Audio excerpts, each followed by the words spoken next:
رب العالمین والصلاة والسلام علی سید الانبیاء والمرسلین وعلی آلہ واصحابہ وازواجہ وذریتہ اجمعین، اما بعد فاعوذ باللہ من الشیطان الرجیم، بسم اللہ الرحمن الرحیم، ان اللہ وملائکتہ یصلون علی النبی یا ایھا الذین آمنوا صلوا علیہ وسلموا تسلیما، اللہم صل وسلم وبارک علی سیدنا ونبینا ومولانا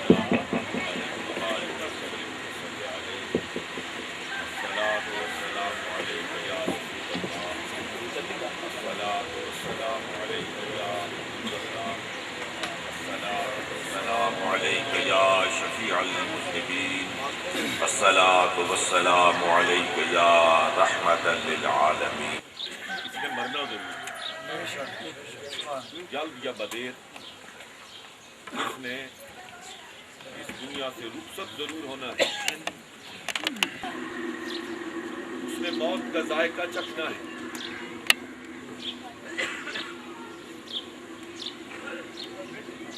علماء کی اس پر بہت ساری بحثیں ہیں کہ انبیاء کی موت کیسی ہوتی ہے، اولیاء کی موت کیسی ہوتی ہے، لیکن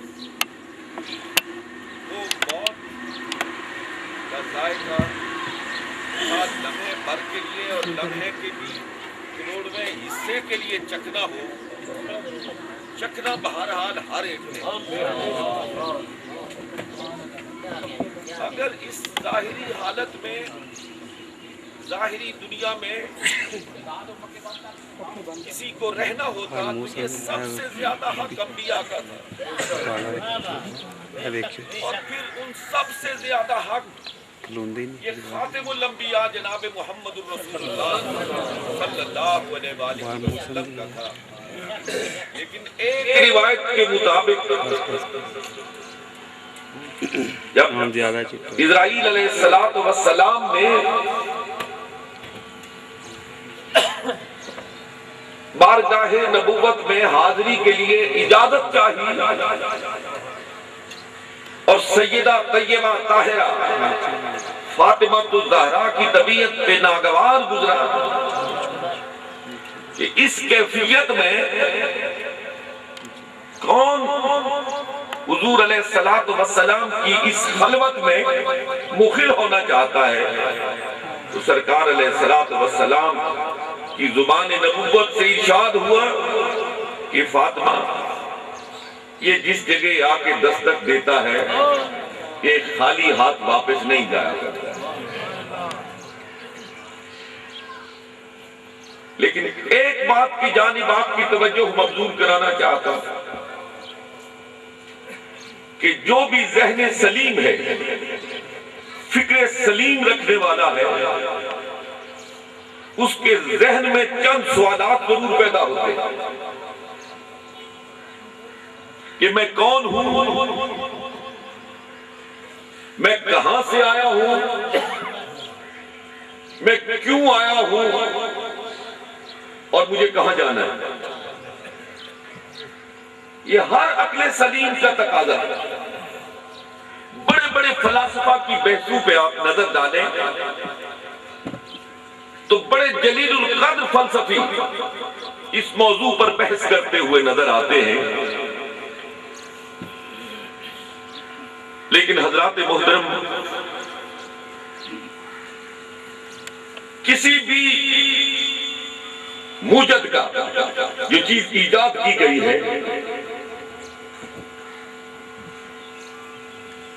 خواص بیان کرنے کے لیے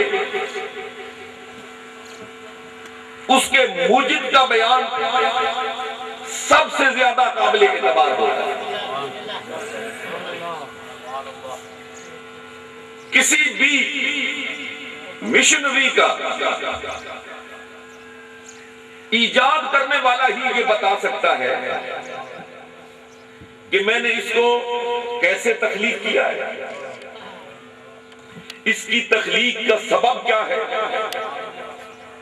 اور پھر اس تخلیق کا انجام کیا ہے. سو کارخانہ قدرت میں یہ تخلیق جسے رب العالمین نے احسن تقویم قرار دیا، جسے اللہ رب العالمین نے اپنی صفات کا مظہر قرار دیا، کائنات کی کوئی تخلیق اس کے ہم بلا نہیں ہے. ایک ضمناً بات عرض کرنا چاہتا ہوں.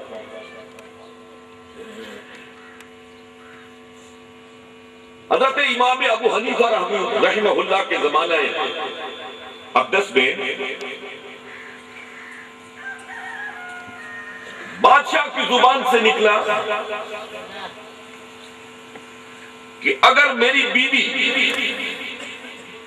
چاند سے زیادہ خوبصورت نہیں ہے تو اس کو طلاق واقع ہو گئی.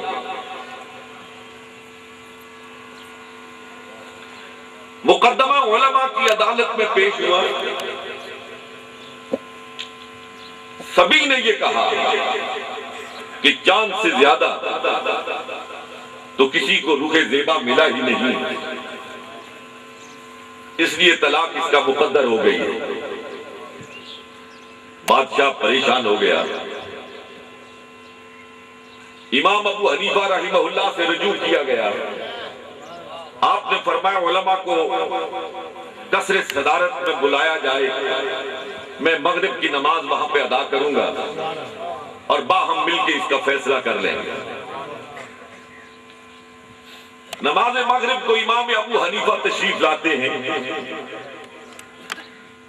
سب نے آپ کی خدمت میں درخواست کی کہ نماز کی امامت فرمائیں. آپ نے نماز کی امامت شروع کی، سورۃ الفاتحہ کی تلاوت کی اور اس کے بعد سورۃ التین پڑھنا شروع کی اور پڑھا والتین والزیتون وطور سینین وہذا البلد الامین. آگے آیا مبارکہ تھی لقد خلقنا الانسان فی احسن تقویم، تو آپ نے اس کو بدل دیا اور بدل کے پڑھا لقد خلقنا القمر فی احسن تقویم. پیچھے سے علماء نے لقمہ دیا لقد خلقنا الانسان فی احسن تقویم. آپ نے پھر پلٹ کے پڑھا لقد خلقنا القمر فی احسن تقویم. جب ایک دو مرتبہ بالاسرار یہ پڑھا تو پھر سلام پھیر کے کہا کمال لوگ ہو، بادشاہ کی بیوی کو طلاق اسی بنیاد پر دلوا دی کہ چاند خوبصورت ہے، اور جب میں نے قرآن میں اس کو ثابت کرنے کی کوشش کی تو پیچھے سے دکمے دے رہے کہ لقد خلقنا القمر فی احسن تقویم، کہ انسان خوبصورت نہیں ہے چاند خوبصورت ہے. سب نے کہا امام ابو حنیفہ رحمت اللہ علیہ کی ذہانت اور فطانت کے سامنے ہمارے سر خم ہیں. آپ نے جو فرمایا ہے درست فرمایا ہے. اس انسان کو اللہ رب العالمین نے بہترین صورت میں پیدا فرمایا ہے، بہترین صورت میں پیدا فرمایا، لیکن اس بہترین صورت رکھنے والے، بہترین اعضاء و جوارح رکھنے والے، اس بہترین مخلوق کے متعلق خود خدا نے ہی بیان فرمایا ہے کہ یہ کہاں سے آیا. انا للہ، یہ اللہ کی طرف سے آیا ہے. اس کی تخلیق کرنے والا اللہ رب العالمین ہے. وَإِنَّا إِلَيْهِ رَاجِعُونَ، اور اس نے اسی کی طرف لوٹ کے جانا ہے. حضرات محترم، اس انسان کو اللہ رب العالمین نے ذہن بھی عطا فرمایا ہے، ذہن رضا عطا فرمایا ہے. اس لیے اس میں سوالات جنم لیتے ہیں کہ ہم ایک شخص کو منو مٹی کے نیچے دفن کرتے ہیں، اس کا جسم مٹی کا رزق بن جاتا، پھر اس کو اٹھانا، اس سے سوال و جواب کرنا، پھر اس پہ جزا اور سزا کا عمل کیا معنی دار ہے.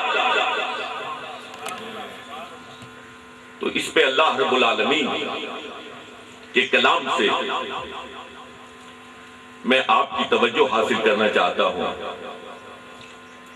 یہ عام سوال نہیں ہے، یہ پیغمبرانہ سوال ہے،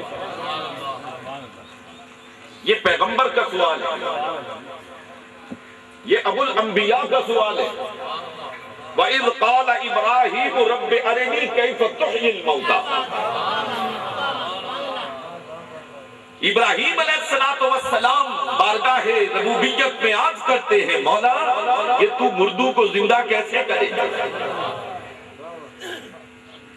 اور اللہ خود ارشاد فرماتا ہے، اپنے پیغمبر سے فرماتا ہے، قال اولم تؤمن، کیا تیرا ایمان نہیں؟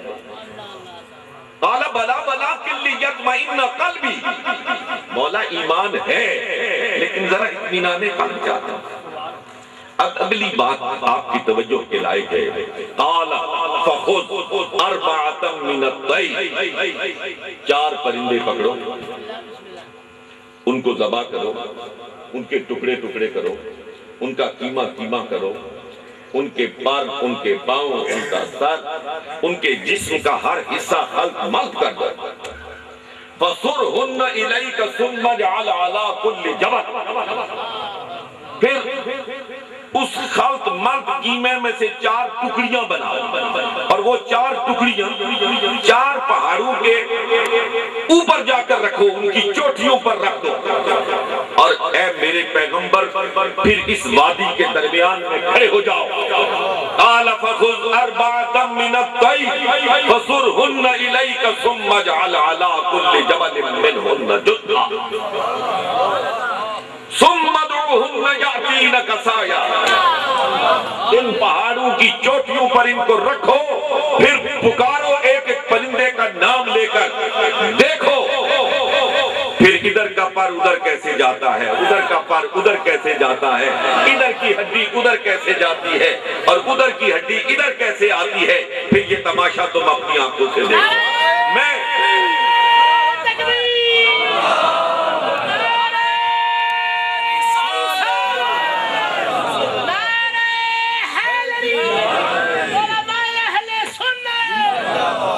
جملہ معترضہ کہنا چاہتا ہوں آپ کی خدمت میں، اگر